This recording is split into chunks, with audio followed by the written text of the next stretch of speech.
Welcome to టీ18 news. మన channel మరణిస్తాం.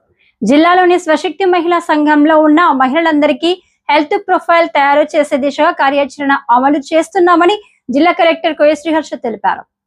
శుక్రవారం పెద్దపల్లి మండలం రాఘవపూర్ గ్రామంలోని ప్రాథమిక ఆరోగ్య కేంద్రం ఆవరణలో 99 రోజుల కార్యక్రమం అమలుపై నిర్వహించిన సన్నాహక కార్యక్రమంలో జిల్లా కలెక్టర్ కోయశ్రీహర్ష పెద్దపల్లి ఎమ్మెల్యే చింతకుంట విజయరమణారావుతో కలిసి పాల్గొన్నారు. ఈ సందర్భంగా జిల్లా కలెక్టర్ కోయశ్రీహర్ష మాట్లాడుతూ 99 రోజుల కార్యాచరణలో భాగంగా జిల్లాలో ఇందిరా మహిళా శక్తి క్రింద ఉన్న 1,20,000 మహిళా హెల్త్ చెకప్ చేస్తూ వారికి డిజిటల్ హెల్త్ కార్డులు అందించేందుకు కార్యాచరణ సిద్ధం చేస్తున్నామని అన్నారు.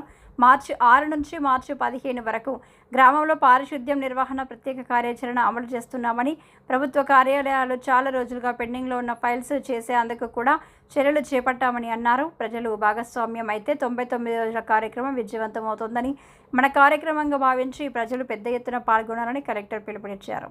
పెద్దపల్లి ఎమ్మెల్యే చింతకుంట విజయరమణారావు మాట్లాడుతూ మన ఆరోగ్యం బాగుంటే ఎలాగైనా బ్రతకవచ్చని అన్నారు. దేశవ్యాప్తంగా కల్తీ ఆహారపు వాడకం వల్ల క్యాన్సర్ వ్యాప్తి పెరుగుతుందన్నారు. నూనె వాడకం తగ్గించాలని, లేకపోతే గుండెలో హోల్ పడే అవకాశం కూడా ఉంటుందని అన్నారు. మన సమస్య తీవ్రమయ్యే వరకు వేచి చూడవద్దని, మొదటి దశలో క్యాన్సర్ గుర్తిస్తే మెరుగైన చికిత్స వల్ల త్వరగా నయం అవుతుందని, త్వరగా మనం ఆరోగ్యవంతులం కావచ్చని అన్నారు. వైద్య క్యాంపులో బీపీ, షుగర్ గుర్తింపు పరీక్షలు కూడా నిర్వహిస్తున్నామని, షుగర్తో సర్వ రోగాలు వస్తాయని, దీనిని మంచి ఆహారపు అలవాట్లతో నియంత్రణలో పెట్టాలని ఎమ్మెల్యే తెలిపారు. ఈ కార్యక్రమంలో రాఘవపూర్ సర్పంచ్ వెంకటేష్, సంబంధిత అధికారులు తదితరులు పాల్గొన్నారు.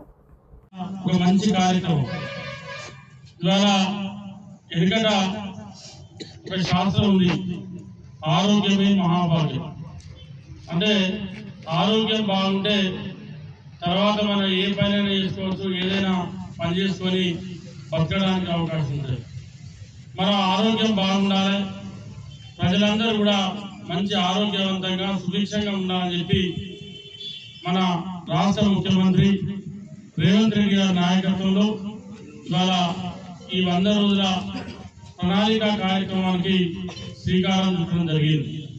మరి దానిలో భాగంగా ఇవాళ మహిళలకు అంటే ఈ దేశంలో కానీ మన రాష్ట్రంలో కానీ క్యాన్సర్ ఏ రకంగా అయితే ప్రజలకు ఒక అంటువ్యాధి లెక్క వ్యాపిస్తూ ఉందో దానికి కారణాలు అనేకం ఉన్నాయి. ఇవాళ కారణాలు అనేకం అంటే మనం వాడే నూనె కావచ్చు. ఇవాళ మనం